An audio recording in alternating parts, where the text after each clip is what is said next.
সংসদে মমতাজের গান এখন আছে?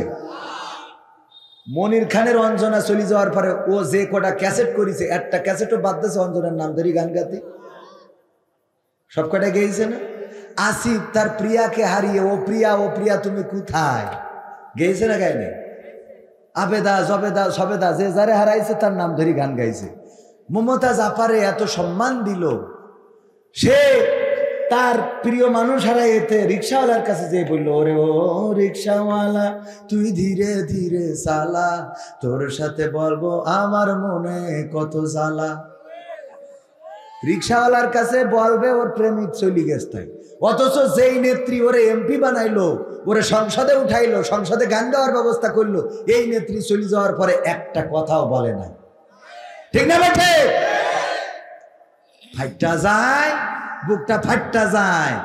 গাইলো, স্বামী চলি গেছে তাই মনে হয়, কিন্তু নেত্রী যাওয়াতে একটা গানও গায় নাই। আমি শিখাই দিছিলাম, আপা আপনি গান। আমার সোনার ময়না পাখি কোন বাদোষে দাদার কাছে গো,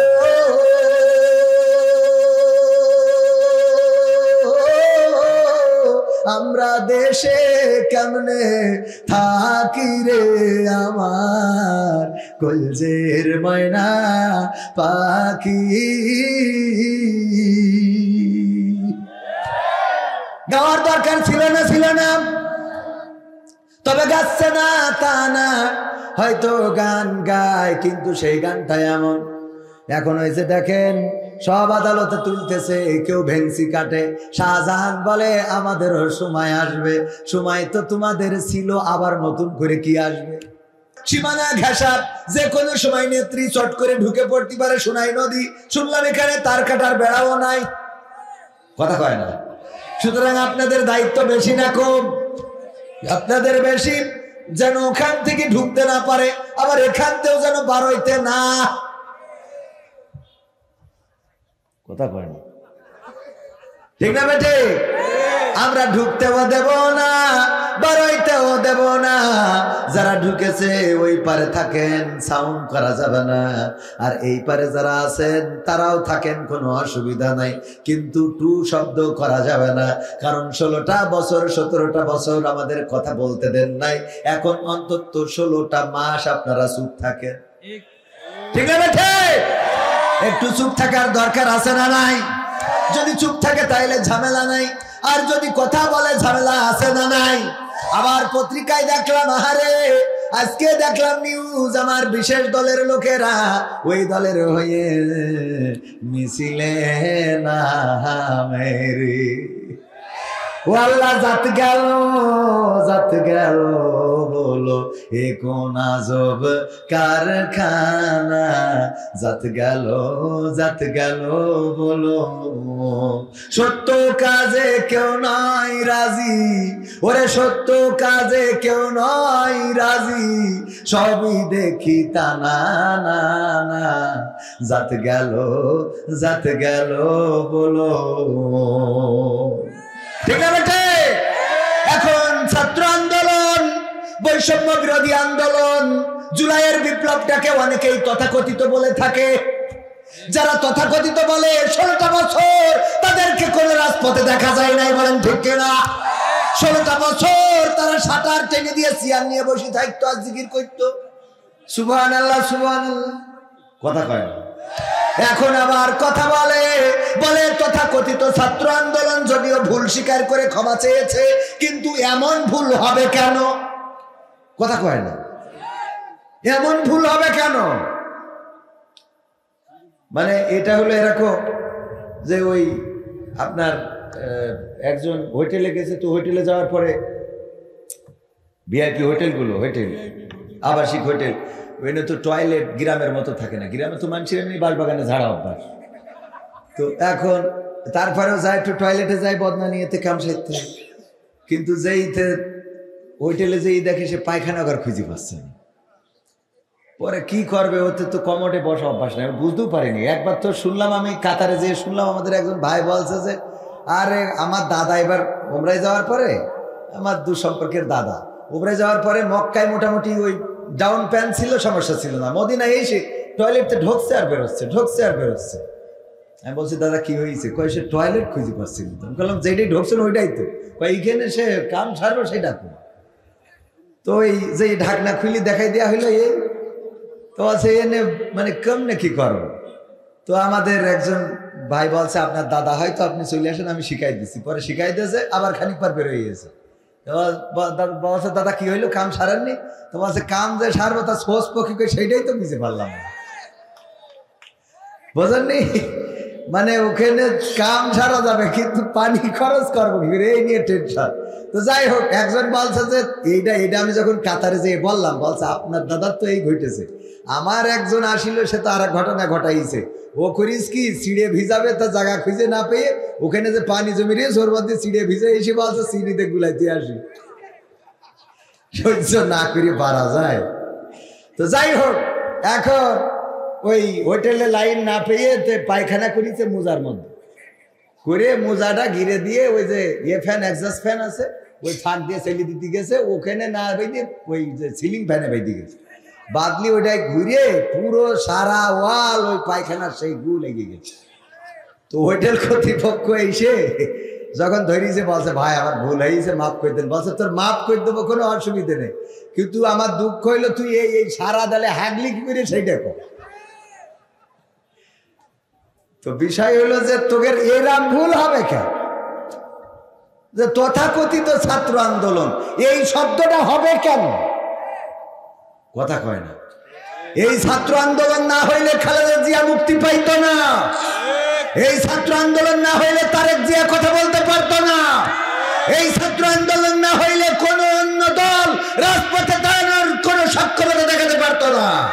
এই ছাত্র আন্দোলন না হইলে উচ্চ পদস্থ নেতা কর্মীরা আজকে স্বাধীনভাবে নির্বাচন দাও এই কথা বলার দুঃসাহস করতো না। সুতরাং ছাত্র আন্দোলনকে তথাকথিত বলা যাবে না, বরং এটা গণবিপ্লব।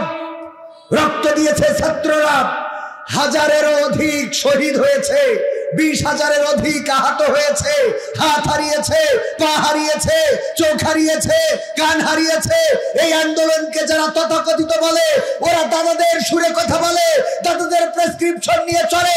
সুতরাং দাদাদের সুরে যারা কথা বলবে তারা যেই দলের হোক না কেন বাংলার জমিনে তাদের রাজনীতি চলবে না। দাদাদের সুরে কথা বলবা, এই দেশে রাজনীতি চলবে। এতদিন দাদারা বাদ দিত, এখন আমরা বাদ দেওয়া শুরু করেছি। ঠিক না বে ঠিক? তার কাটার বেড়া আমরা লাগাবো। এই দেশ চলবে এই দেশের জনগণের ইচ্ছার উপরে নির্ভর করে। জনগণ যদি চায়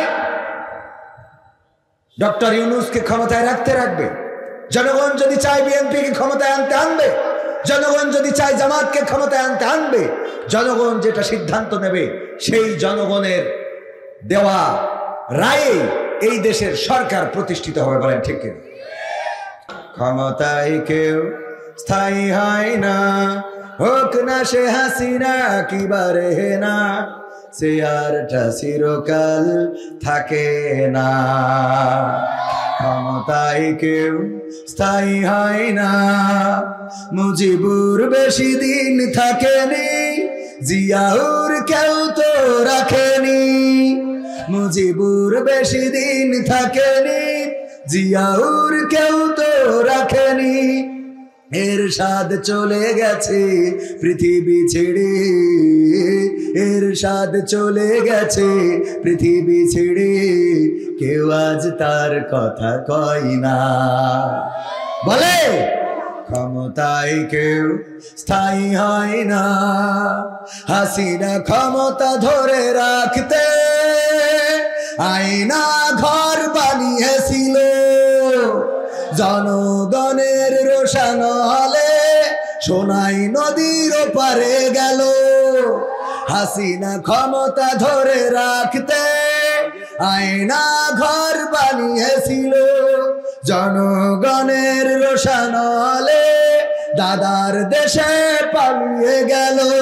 ডিবি হারুনের পাশে আর, ডিবি হারুনের পাশে আর পরিমণিদের দেখা যায় না।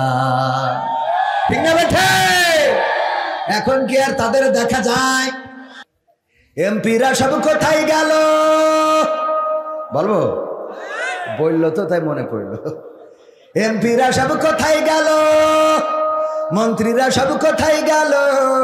কোথায় কাদের কাকা? তাদের সারা দেশটা এখন লাগে ফাঁকা ফাঁকা। পালাবো না, প্রয়োজন হলে ফখরুলের বাসায় গিয়ে উঠব। ঠাকুরগাঁওয়ে বাসা আছে না, মনে আছে? পালাবে না পালাবে না, যাই না তবু দেখা। পালাবে না পালাবে না, যাই না তবু দেখা।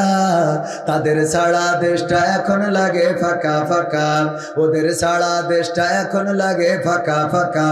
আইন মন্ত্রী আটকে গেল আইনেরই ফাঁকে, দাড়ি সারা দরবেশের ভণ্ড ভণ্ড লাগে। ঠিক না বেঠে? আইন মন্ত্রী আটকে গেল আইনের ফাঁকে, দাড়ি ছাড়া দরবেশের ভণ্ড ভণ্ড লাগে। শুনছি কত নেতা নেত্রী খাইতেছে ভাই ডান্ডা, বিচারপতি কালামানিকের ফাটিয়েছে আন্ডা। পলকেরও ঝলক গেল, পলকেরও ঝলক গেল থামিয়ে নেটের চাকা। তাদের সারা দেশটা এখন লাগে ফাঁকা ফাঁকা, ওদের সারা দেশটা এখন লাগে ফাঁকা ফাঁকা।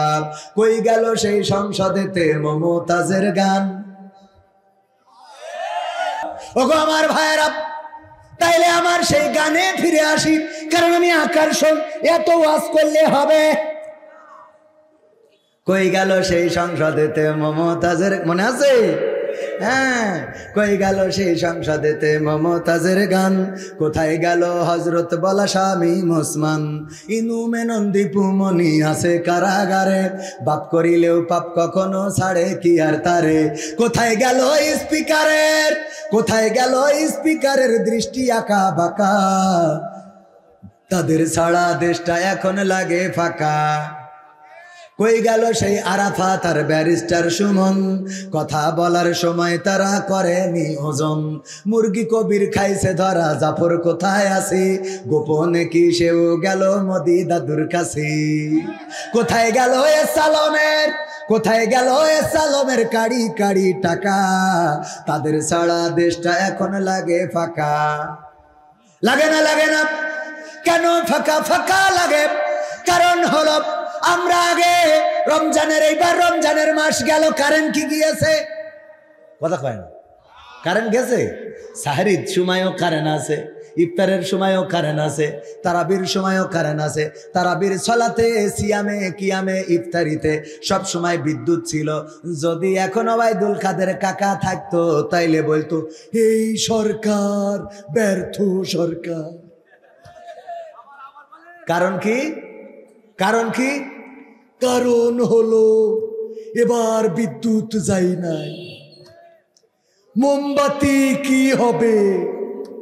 মোমবাতি ফ্যাক্টরি গুলো বন্ধ হয়ে যাবে।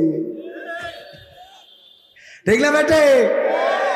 আমার কাকা থাকলে আরো বলতো, অনেকেই ভাবে শেখ হাসিনা পালিয়ে গিয়েছে। শেখ হাসিনা পালায় না, শেখ হাসিনা হিজরত করেছে। কি রত করেছে?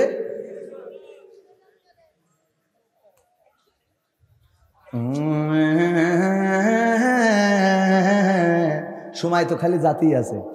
হ্যাঁ হ্যাঁ হ্যাঁ, না না, ওরে বাবা, ওরা গরমে বাঁচতে না, শেষ করে দিতে বলছে। শেষ করে দিতে বলছেন না আপনারা? না, গেটের দরজাটাই নিয়ে দেবেন, টেনে দেওয়া ভালো, কারণ আমার একটা কাজ আছে, ওই সময় গেটের দরজা লাগাতেই হয়। এই শোনা, ওই দাঁড়ায় থাকার লোক একটু ভিতরে, ওই আর একটু ফাঁকা আছে, এসে বসা যায় না? মনে ডাক তো দিচ্ছি, তো আসছে না, তো আমি এখন পায়ে ধরবো। আমার সোনার ময়না পাখি ওই কর্নারে জায়গা আছে গো, এসে বসো। ওরে আমি গান গাছি, এর মধ্যে কাটি পাচ্ছি, ভালো কালেকশনটা করে নিচ্ছি। হ্যাঁ হ্যাঁ, তাহলে এদিক থেকে একরকম, এদিক থেকে একরকম, খালি মন্দির পড়েন। ওকে, ঠিক আছে, ওকে, অসুবিধা নেই। ভাইয়ারা আমার, ওয়াজ কি সয়রের রাজি কারা কারা দেখতে চাই? লিল্লাহি তাকবীর, নারায়ে তাকবীর। আল কোরআনের আলো, আল হাদিসের আলো, আমার নেতা তোমার নেতা, নারায়ে তাকবীর। স্লোগান উঠেছে, এই বাংলাদেশের মানুষ সিদ্ধান্ত নিতে বসে গেছে। বাংলাদেশের মানুষ 16টা বছর পরেও জেগে উঠেছিল, ছাত্র আন্দোলন করেছিল, রক্ত ঝরিয়েছিল, স্বৈরাচার মুক্ত, ফ্যাসিবাদ মুক্ত করেছিল। এখন নতুন করে সিদ্ধান্ত হয়েছে, আমরা তো সব দল দেখা শেষ, আগামীর দিন হবে দাড়ি টুপির বাংলাদেশ। ঠিক না বেঠে? বলে সব দল দেখা শেষ, দাড়ি টুপির বাংলাদেশ। ও আমার ভাইয়েরা, আমরা ইংরেজদের শাসন দেখেছি, তারা এই বাংলাদেশে আমাদেরকে শোষণ করেছে, আমাদেরকে দিয়ে জুম চাষ করিয়েছে, আমাদেরকে দিয়ে নীল চাষ করিয়েছে, আমাদের উপরে নির্যাতনের স্টিম রোলার চালিয়েছে, জমিদারি প্রথা চালু করেছে, হিন্দুত্ববাদ দিয়ে দেশটারে ভরে ফেলেছিল, শান্তি দিতে পারে নাই। তারপরে আবার ভাগ হয়ে গেল, হিন্দুস্তান আর পাকিস্তান, পাকিস্তানিরা নিল। 23টা বছর আমাদের শাসন করলো, এই দেশে ধর্ষণ করলো, এই দেশে নির্যাতন করলো, আমাদের পণ্যগুলো পাকিস্তানে নিয়ে যেয়ে সিল মেরে দিয়ে আমাদের কাছে আবার বেশি দাম দিয়ে বিক্রি করত, আমাদেরকে শোষণ করত, নির্যাতন করত। 23 বছরেও তারা শান্তি দিতে পারে নাই। এরপরে আমরা 71-এ আন্দোলন করলাম, স্বাধীনতা অর্জন করলাম। স্বাধীনতার পরে আমরা একের পর এক সরকার পাল্টালাম। বঙ্গবন্ধু, জিয়াউর রহমান, এরশাদ, খালেদা জিয়া, শেখ হাসিনা, বর্তমান ডক্টর ইউনূস, সব তো দেখা শেষ। কেউ বলল সোনার বাংলা গড়বে, কেউ বলল সবুজ বাংলা গড়বে, কেউ বলল রূপালী বাংলা গড়বে, কেউ বলল সোনালী বাংলা গড়বে, কেউ বলল নতুন বাংলা গড়বে, কেউ বলল গ্রিন বাংলা গড়বে, কেউ বলল ডিজিটাল বাংলা গড়বে। আর আমার ওবায়দুল কাদের কাকা বলল স্মার্ট বাংলাদেশ হবে। ঠিক না বেটে? কিন্তু আমরা দেখলাম সেই স্মার্ট বাংলাদেশ গড়তে যে স্টেজ ভেঙে ভেঙে, আমরা সোনার বাংলায় শান্তি পাই নাই, সবুজ বাংলায় পাই নাই, আমরা গ্রিন বাংলায় পাই নাই, নীল বাংলায় পাই নাই, নতুন বাংলায় পাই নাই, পুরাতন বাংলায় পাই নাই, আমরা ডিজিটাল বাংলায় পাই নাই, স্মার্ট বাংলায় পাই নাই। আমরা একটু এই বাংলার জমিনে কোরআনের বাংলা দেখতে চাই। ঠিক না বেটা? আমরা এবার একটু কোরআনের বাংলা দেখতে চাই। আমরা সোনার বাংলা দেখেছি, সোনালী বাংলা দেখেছি, রূপালী বাংলা দেখেছি, নতুন বাংলা দেখেছি, পলিথিন মুক্ত বাংলা দেখেছি, ডিজিটাল বাংলা দেখেছি, স্মার্ট বাংলা দেখেছি। কোন বাংলায় সুখ আসে নাই। সুতরাং আমাদের দাবি হলো আগামীর বাংলা হবে সব কিছুর দিন শেষ, আল কোরআনের বাংলাদেশ। কথা কয় না? সময় তো তোমাদের ছিল, তোমরা সময়টাকে নিয়ে এতটাই অহংকার, এতটাই অধ্যত্ত দেখিয়েছ, মানুষকে মানুষ মনে করো নাই। ইসলামী আন্দোলনের নেতা কর্মীদেরকে মামলা দিয়ে ক্ষান্ত হও নাই, তাদেরকে ধরেছ, রিমান্ডে নিয়েছ, নির্যাতন করেছ, জেলে ভরেছ। এমনকি বাংলাদেশে ইসলামী আন্দোলনের নেতৃত্ব শূন্য করার জন্য এক এক করে সব নেতা কর্মীদেরকে ফাঁসির কাস্টে ঝুলিয়েছ। ঠিক না বেঠে? ফাঁসির কাস্টে ঝুলিয়েছে আল্লামা দেলওয়ার হুসাইন সাইদি, যার জন্য এই সাতক্ষীরা কোলারোয়ার মাটির সহদার 2 ভাই শহীদ হয়েছে একই সাথে, আর অসংখ্য মানুষ শহীদ হয়েছে। ওগো আমার ভাইয়েরা, এই কোরআনের পাখি আল্লামা দেলওয়ার হুসাইন সাইদিকে তারা কারাগারে রেখেই ক্ষান্ত হয় নাই, বরং এই মানুষটাকে ইনজেকশন পুশ করে এই পৃথিবী থেকে বিদায় করে দিয়েছে। বলেন ঠিক কিনা? অধ্যত্ত এতটাই ছিল, আল্লামা সাইদি ইন্তেকালের পরে তার জানাজাটাও পড়তে দেয় নাই ঢাকা শহরে। আমরা বাগেরহাটে গেলাম, এই হাতে আল্লামা সাইদির কবর খনন করেছি, লাশটা ধরে কবরে নামিয়েছি। ওগো আমার ভাইয়েরা, যখন ফিরে আসি তখন আমাদের গাড়িতে হামলা করেছে বাগেরহাটে। যারা হামলা করেছিলেন, খুলনায় যারা কবর দিতে দাও নাই, আল্লামা সাইদির ওসিয়ত ছিল যে তার কবরটা যেন সিদ্দিকী আলিয়া মাদ্রাসায় হয়, কিন্তু সেখানে কবর দিতে দেয় নাই। ওইখানে দাঁড়ায় স্লোগান দিল, বাংলার ইহুদি দেলোয়ার হুসাইন সাইদি, বলেন নাউজুবিল্লাহ। যারা বাংলার ইহুদি দেলোয়ার হুসাইন সাইদি এই কথা বলেছিল, আল্লাহ ধরে ধরে ধরে না, ধরলে আল্লাহ ছাড়ে না। আজকে সেই সাইদির সন্তানেরা আছে, সাইদি প্রেমিকেরা আছে, সাইদির কবরও আছে, কিন্তু যারা এগুলো বলেছিল তাদের দেখা মেলে না। ঠিক না বেঠে? দেখে তো মেলে না, মেলে না। শুধু তাই না, তারা কোথায় আছে, তাদের কবর বাংলার জমিনে হবে কিনা সন্দেহ।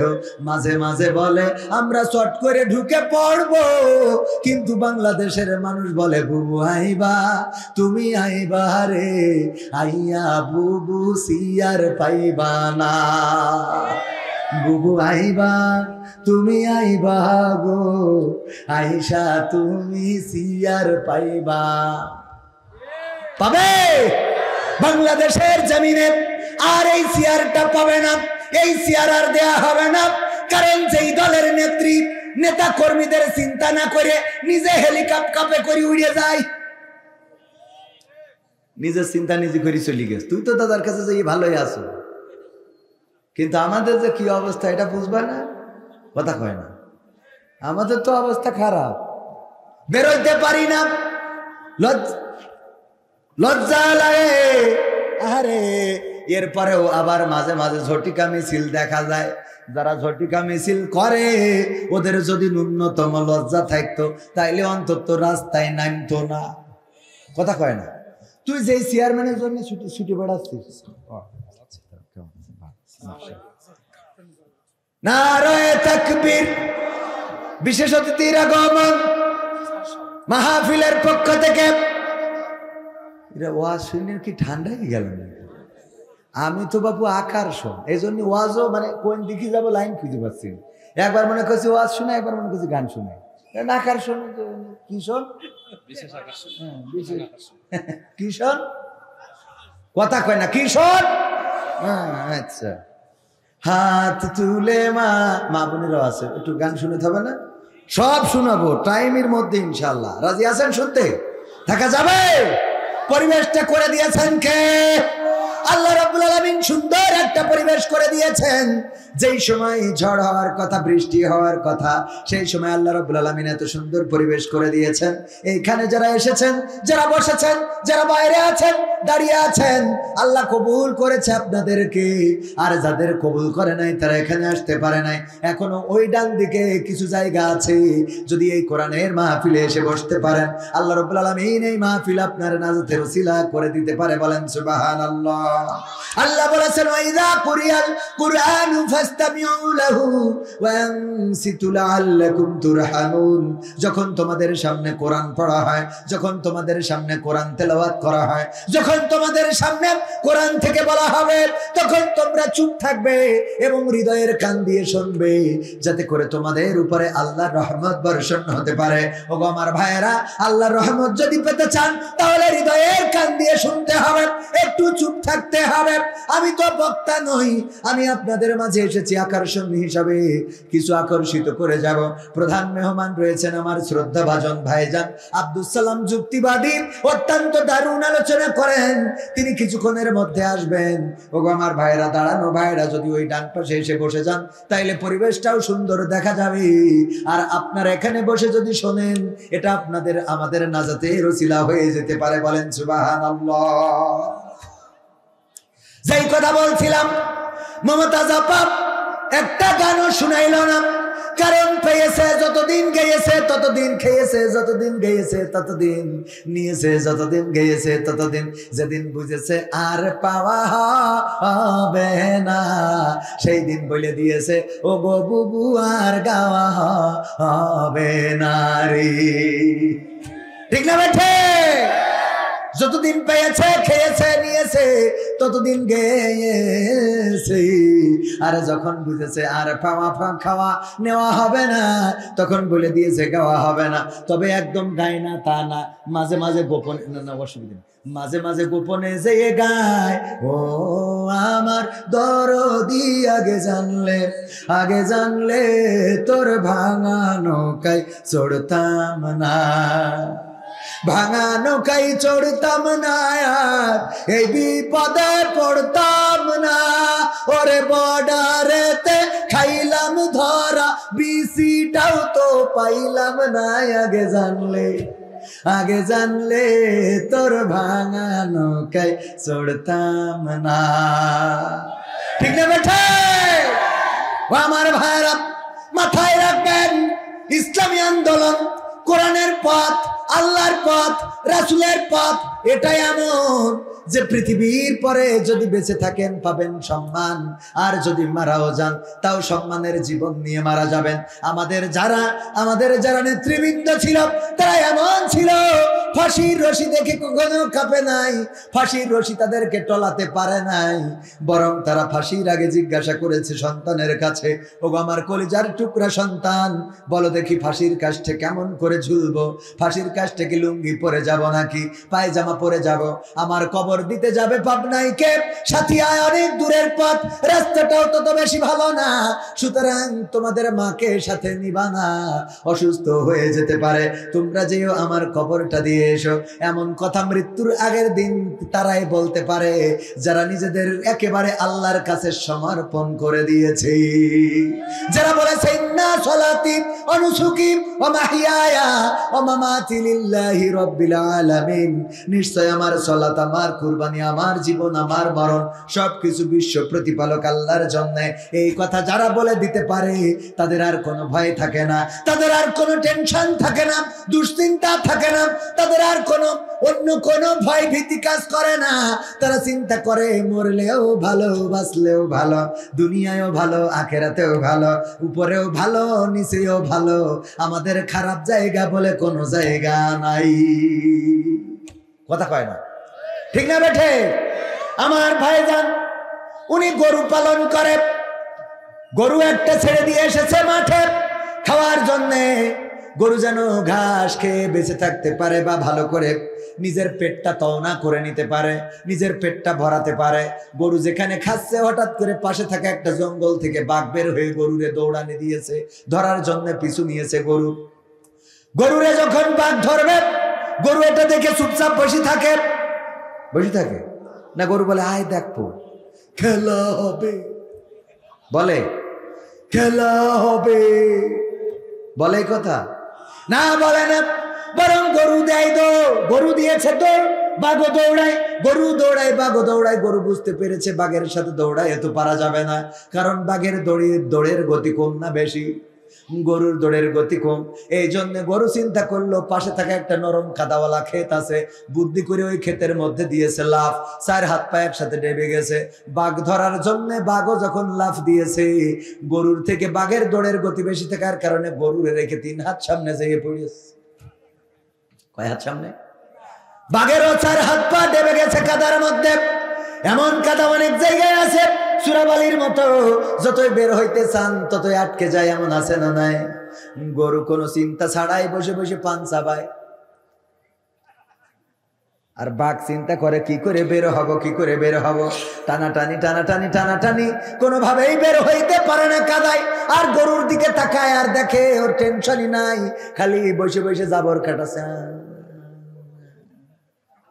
গরু, বাঘ বলতেছে গরু তুই তো আসলে গরু। ভাই কি হইয়ে ভাই, গরু তো মানে ও তো অশিক্ষিত, স্কুলে যায়নি, বা ভাই কি হইয়ে ভাই তোর এরকম আছে কেন? আরে গরু কি হয়েছে মানে, কাজটা কি করলি? কয় কি করলাম? এখনো কয় কি করলাম? আরে গরু, আমি যদি তোরে ধরতাম, আমি খাইতাম, আমি বাঁচতাম, তুই মারা যাতিস, অন্তত একজন তো বেঁচে থাকতাম।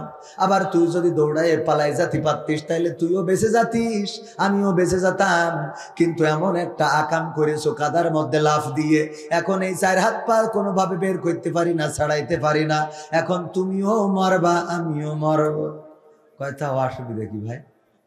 এই জন্যই তোরে লোক বলত বলো।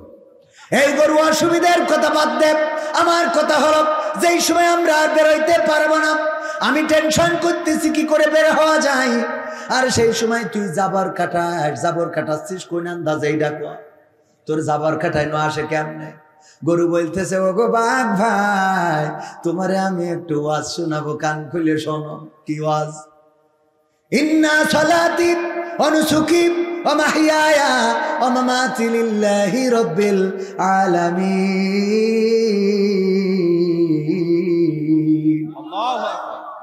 গরু বলছে, ও গো ভাই, তুমি বনে থাকো, তোমার কোনো মালিক নাই, তোমার কোনো অভিভাবক নাই, তোমার কোনো গার্জিয়ান নাই, তোমার কোনো গার্ডিয়ান নাই, কিন্তু আমি গ্রামে থাকি, শহরে থাকি, আমার একজন অভিভাবক আছে, এই যে হুজুর মাওলানা সাহেব, উনি আমার অভিভাবক। উনি ওয়াজের স্টেজে বসে আছে, যখন মাহফিল শেষ হয়ে যাবে বাড়িতে এসে গোয়াল ঘরে লাইট মারবে, মারার পরে যখন দেখবে আমি নাই, তখন আমার খোঁজার জন্য মাঠে চলে আসবে।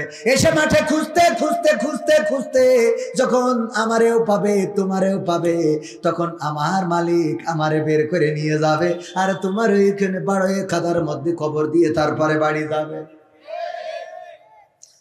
বলে এরম করবে কেন? কই সেইটাই তো শুনালাম, ইন্না সালাতি ওয়া নুসুকি ওয়া মাহইয়ায়া ওয়া মামাতি লিল্লাহি রাব্বিল আলামিন। কারণ হলো আমি আমার মালিকের কাছে বলে দিছি, আমার নাঙল টানা, আমার জল টানা, আমার গাড়ি টানা, আমার বাসুই দিয়া, আমার ধান তুলা, আমার দুধ দিয়া, আমার বাছুর দিয়া সব তোমার জন্য। এই কথা যেদিন থেকে মালিকের বলে দিছি, ওই দিন থেকে মালিক আমার খোল দিয়ে শানি মাখাইয়ে খাওয়ায়, আমার জন্য সবুজ কচি ঘাস কেটে এনে খাওয়ায়, আমার জন্য সে টেনশন করে, আমার ঘরে তালা মেরে রাখে, আমার রাত্রি আবার লাইট মেরে দেখে, মশা লাগলে আবার কয়েল ধরাই দেয়, আবার মাঝে মাঝে ধুমা করিতে মশাগুলো তাড়াই দেয়। এমনি ভাবে আমার অসুখ হইলে ডাক্তার ডেকে নিয়ে আসে। আমার প্রসব যন্ত্রণা যখন শুরু হয়ে যায়, তখন লোকজন এনে বলে, শিগগিরই এসো, আমাদের নেদা হবে রে। আমার মালিক, আমি তার কাছে নিবেদিত, আমি তার কাছে সমর্পণ করে দিয়েছি। এই জন্য আমার মালিক আমাকে খুঁজতে আসবে, আমাকে খুঁজে যখন পাবে তখন আমারে উদ্ধার করবে আর তোমারে কবর দিবে। এইটাই হলো আত্মসমর্পণ করা। ওগো আমার বাঘ ভাই, বলো এইবার আমি জাবর কাটাবো না তুমি কাটাবা? কথা কি বোঝা গেছে? এখন বলো, জাবর আমি কাটাবো না তুমি কাটাবা?